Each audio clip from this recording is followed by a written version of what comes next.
So now is the most exciting, the most enjoyable part, I believe, from our service this evening, although how can we compare parts of a service? And we're going to hear a talk from Mark Thomas, who is our speaker this evening. And not only is he our speaker, I'm going to share some information from his bio, but he's the co-founder with Elaine Thomas of Fellowships of the Spirit, among so many other things. And for many people, you may not need an introduction, but for those who may be watching or listening for the first time on our World Wide Web here, I'm going to share his bio. So Mark was born and raised in Rockford, Illinois. His early spiritual development came from his family, actively engaged in the United Methodist Church. He graduated from the University of Illinois, and then he moved to New York State, and he took a job managing the Outdoor Education Center for SUNY Brockport. In 1982, after 7 years in that position, Mark and Elaine were married, and he started his training and consulting work in the human resources field. Elaine and Mark applied accelerated learning to the teachings of spiritual development practices. And they did that through a modeling course known as Spiritual Insight Training. Then in 1988, along with Dr. and Mrs. Panabianco, Elaine and Mark founded Fellowships of the Spirit and its School of Spiritual Healing and Prophecy. Mark's interest in public service brought him to be elected to the Pomfret Town Board in 1991, and he served as Chautauqua County's executive for 2 terms.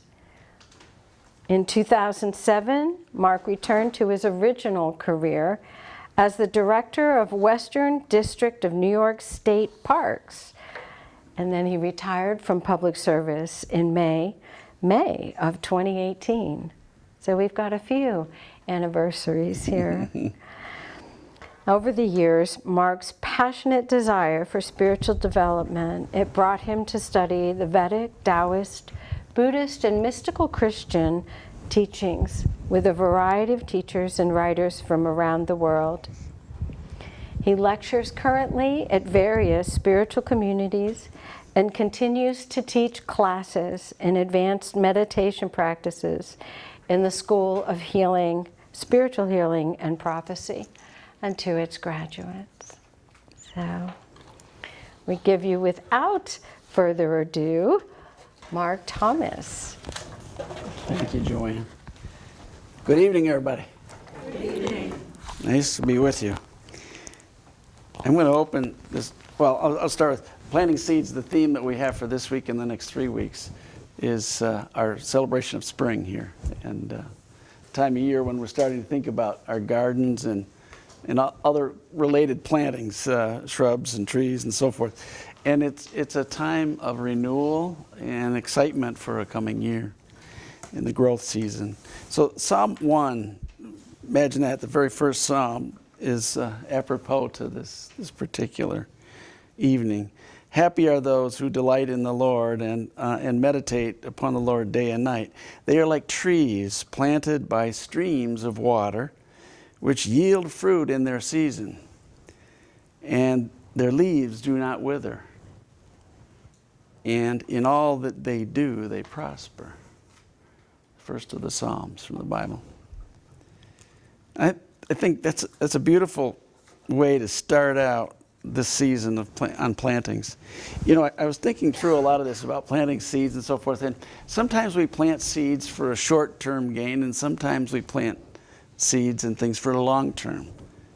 Okay, and it just kind of depends on what we're about. So I'm first going to start with planting the short term. The obvious is you vegetable garden, your flowers, not your perennials, but your annual flowers. Your perennials you're putting in for a long-term gain, but you might have a short-term as well.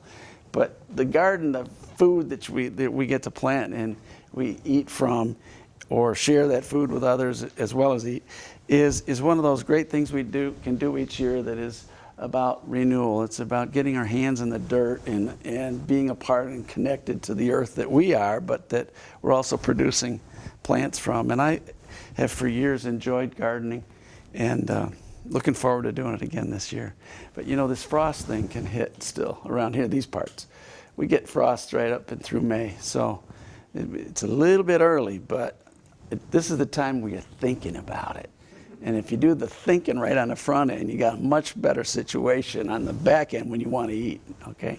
So the other thing is this is a season that, and we have this really unique program here in this area, both the school district in which we sit and the one in Fredonia and over in Silver Creek, New York.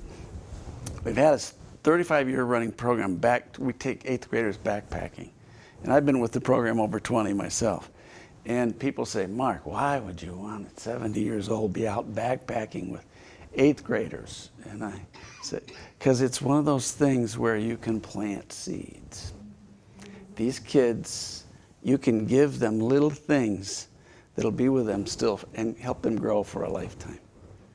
And so I find that to be my favorite service thing that I do each year, just for the sake of service, because I get to contribute to things. In the short term, I see the change when we're on the hikes, but I know in the long term there's great blessings that come from this experience for these kids. So there's 3 hikes. There's a 1-day, which we did last weekend. There's a overnight 2-day that we did this weekend. My feet are still telling me about it.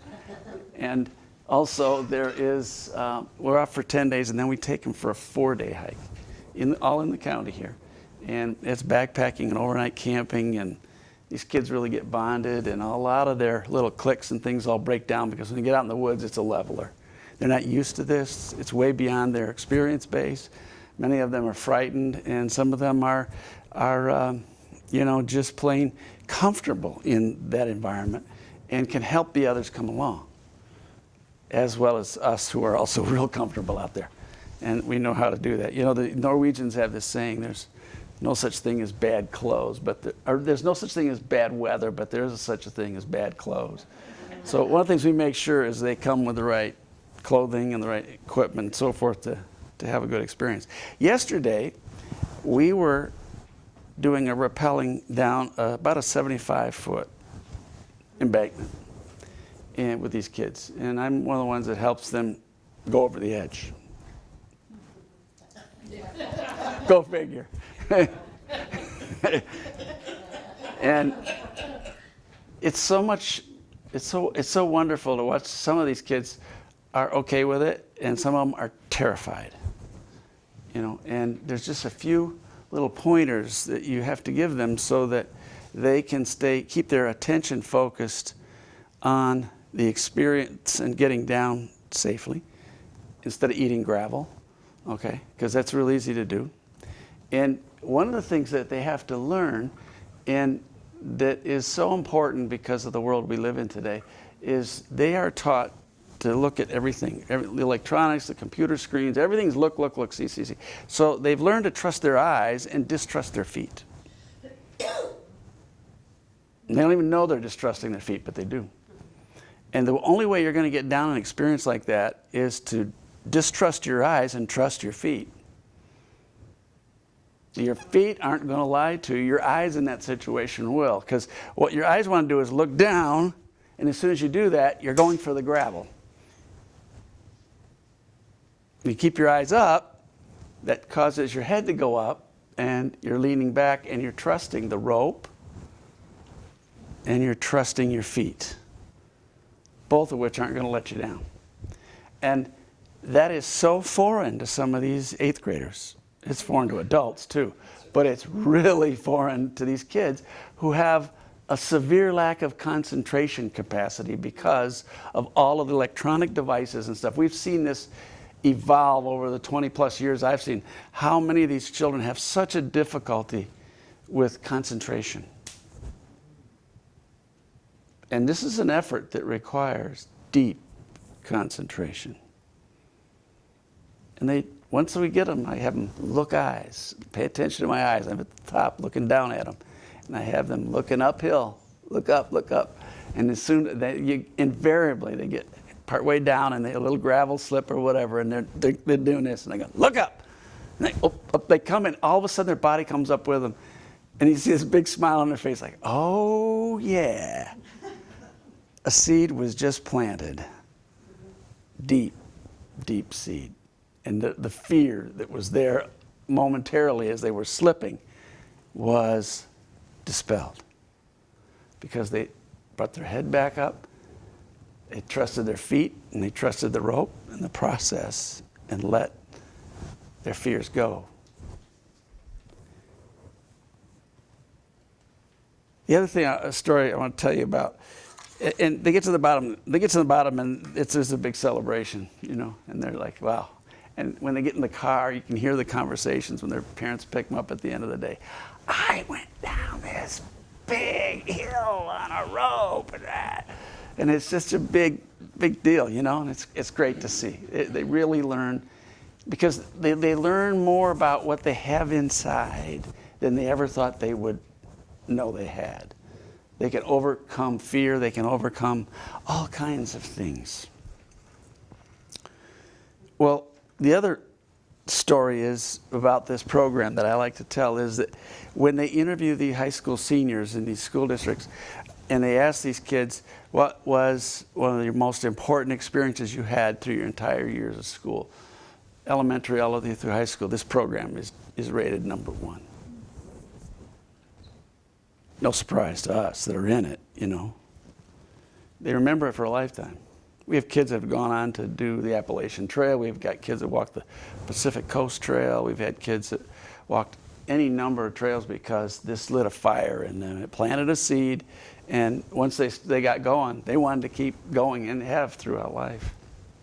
There's another way that we plant seeds with these kids too, and that is when they overcome these fears, they come out of their shell. My neighbor was telling me one day, he said, what are you up to this week? And I said, well, we got the Quest program. He goes, let me tell you about that program. And I'm going, uh-oh, we got a complaint here or what? And he said, no. He said, my daughter was so shut down. She was in such a shell. She was so shy. She wouldn't talk to people. She was just afraid of just about everything. And she came out of that program a transformed kid. She now works in Europe. She's on an international business. She got her bachelor's and her master's degree. She's just gone on and taken off like a rocket. The turning point in her life was that program.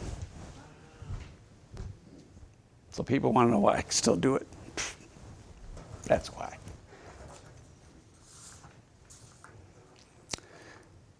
So there's the short and the long term. There's a short-term gain, but there's that long-term lifetime thing that happens. And then there's other things as I've been doing recently, and I love my woods on the property in which I live, about 12 acres up in the hills here. But there's a biodiversity issue that has evolved over maybe 100 years. And that is, there's great trees, but there's trees that should be here still that are all logged. They've been logged off a long, long time ago. They're gone. And so this spring, I looked at the USDA tree seedlings that are available to plant, and so I went through and I selected 5 varieties of native species that I know are not on my property that I want to reintroduce to it. So it improved the biodiversity. We're losing so many of our ash trees and other trees with disease and so forth right now. I thought, well, I'm going to put in trees that I know have some resistance to that, but it'll help the entire forest come back in healthiness. So I ordered 10 trees of 6 different native tree species, and when I was younger, that was nothing to plant that, but nowadays it's taken longer than I figured to get those trees in the ground, but they're coming right along. So planting seedlings. These are trees that have already been started and getting them in the ground. But I'm doing this to reinvigorate the forest in a way that I will never be around to see. I'm not doing this for my pleasure. I'm doing this for whoever's going to own that land after I don't live there anymore. You know, I'm at 70 years of age. I might be there another 10 years, but after that, I'm not going to want to keep this place up.